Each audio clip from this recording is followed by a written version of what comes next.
Okay, so now we go to problem number 2. Okay, so problem number 2 states that the section of a column as shown is reinforced with 16 20 mm diameter bars with Fy is equal to 414 megapascal, and then the ties are 10 mm diameter with Fyt is equal to 275 megapascal, and then the concrete strength is Fc prime 21 megapascal. Determine the required spacing of transverse reinforcement for seismic design, no? Okay, so our unknowns here will be, okay, this one, yung mga BCs natin, and then HX. So BC1, and then this one is BC2, outer, okay, no? So BCs are outer, and then yung ating HX, ito namang mga HX natin are center to center, horizontal spacing. So it should be the maximum. So mukhang pare-parehas naman yan. Okay, so dapat dito siya. Yan. Ito yung HX1, and then this one, ito pwede rin to. This one is HX2. Okay, so kunin natin yung BCs. So BC1, parallel to short direction.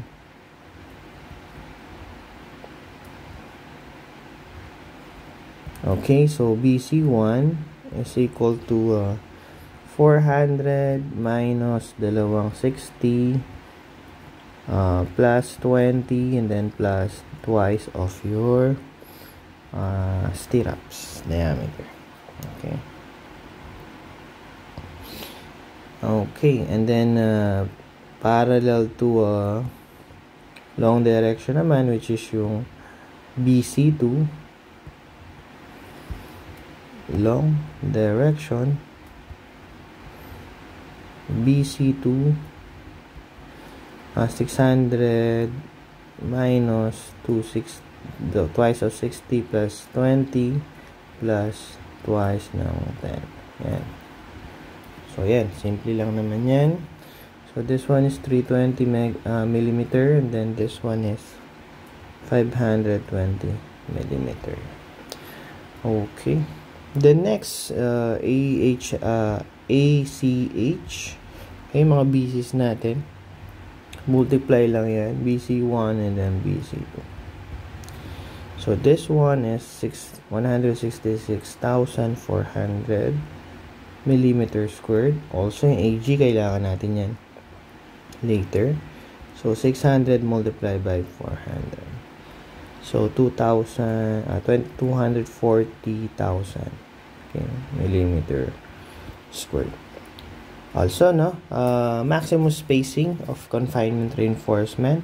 So the spacing should be, or the smallest of this three equation of A, B, and C. So yung formulas natin, yung A is 1/4, no?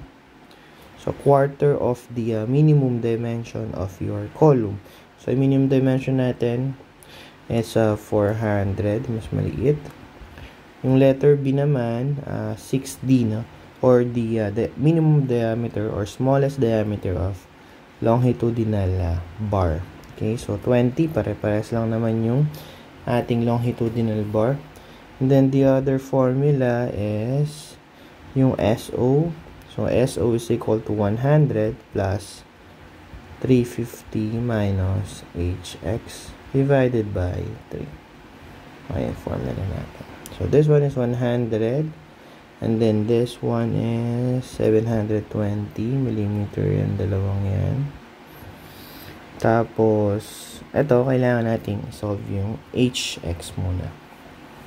So kapag yung HX, okay, kunin natin yung mga HX na yan, yung HX1 and then HX2, then compare natin. So, kung sino yung mas malaki, yun yung gagamitin ninyo. Okay? So, let's move to HX1. So, HX1, simple lang din yan. So, 400 minus 260 divided by 3 plus 20 plus 10. So, ito yun, no? So, itong formula na to, 400 minus twice of 60 divided by 3, ito na yun. Okay. Ito ng part na yun. Ayan, dito na siya. Okay. So, 400, okay, minus 60. So, okay, the twice of 60. Okay. So, nandito yun. So, part na yun. Okay, pag dinivide mo sa 3 yun, yung itong dimension na to. Itong part na to. So, plus 20. Yung plus 20 natin, dalawang half nung part na to. Nung longitudinal diameter.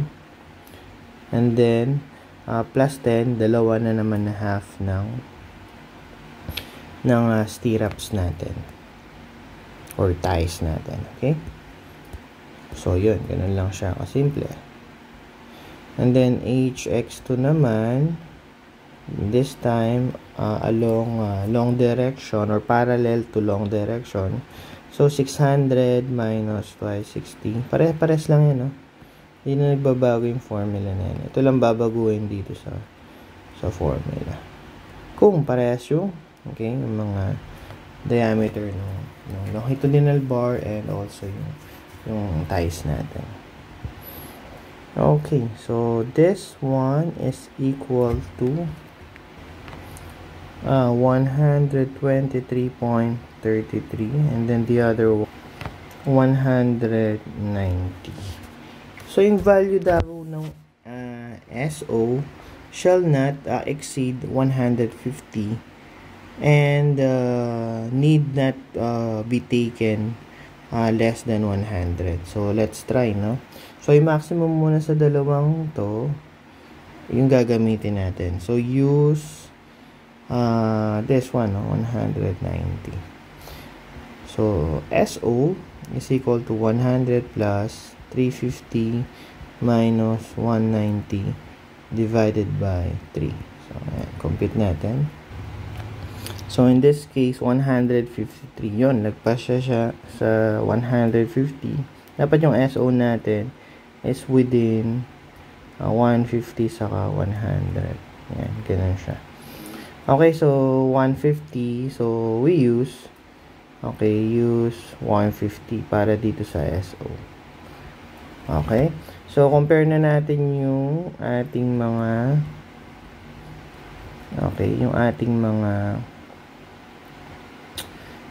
minimums or smallest between these three. Okay.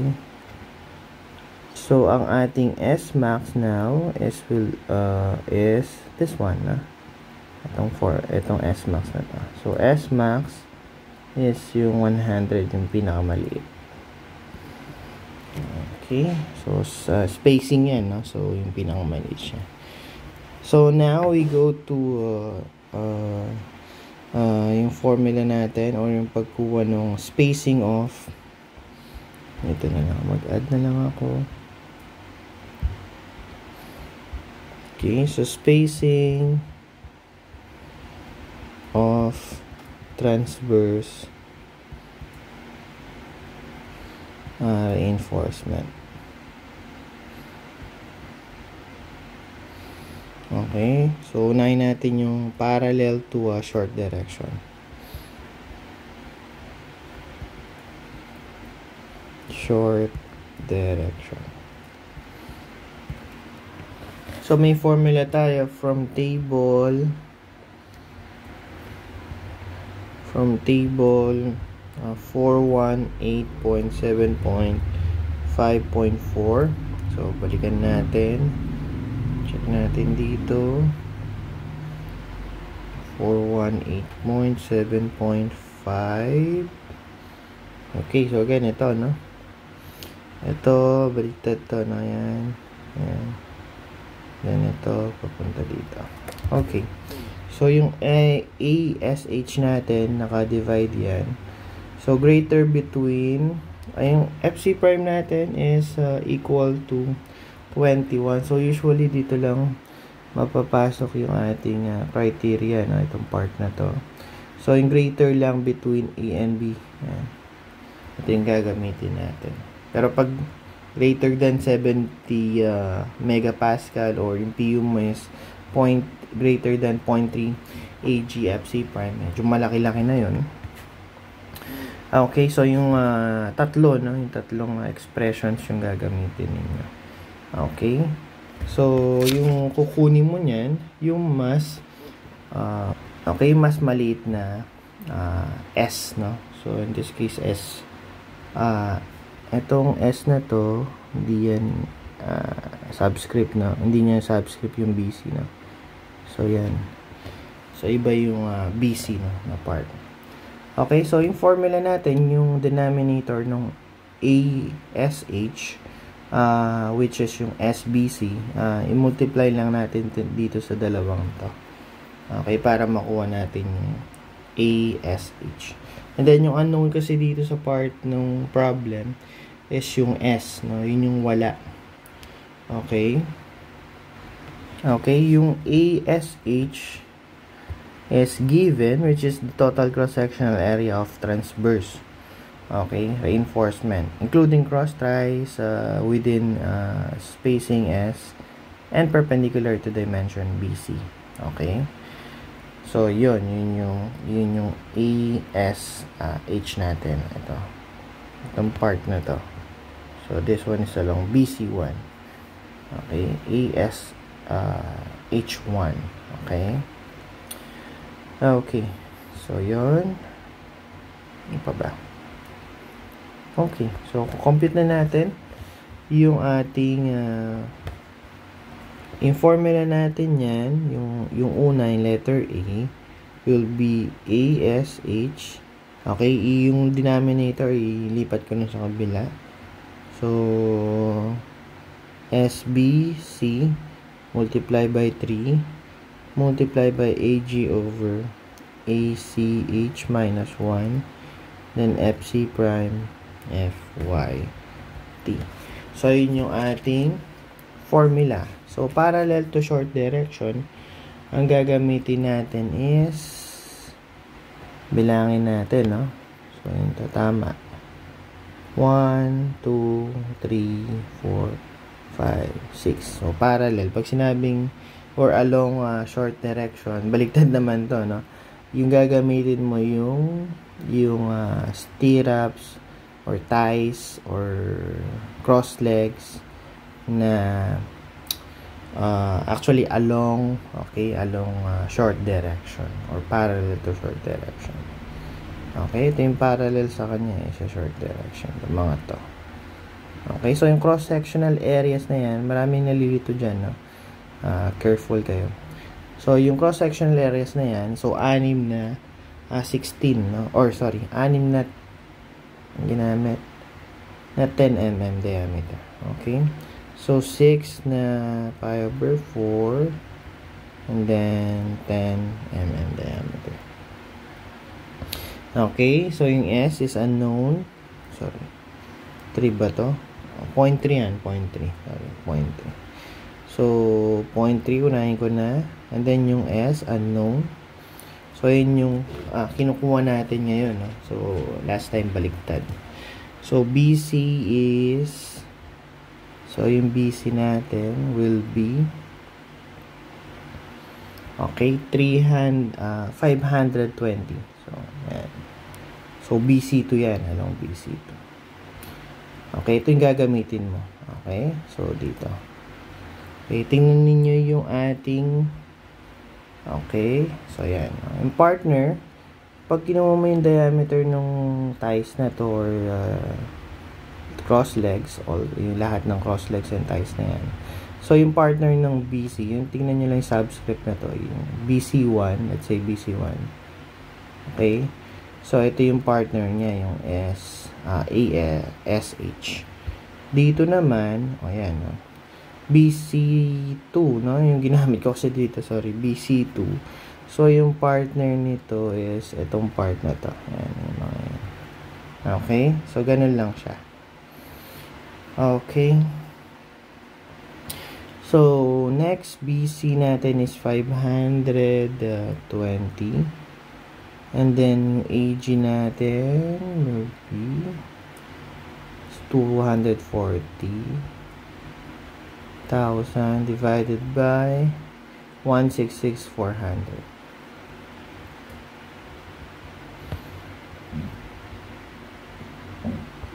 Okay. Sorry, minus 1. Then FC prime natin, 21 divided by 217. 5 ng FYP. Yung common, no? 21 and 275 for FYP. So, yung S natin para dito sa short direction is 89.435. Then, letter B naman, ASH is equal to 0.09. So, yung SPC natin, and then FC prime divided by FYT.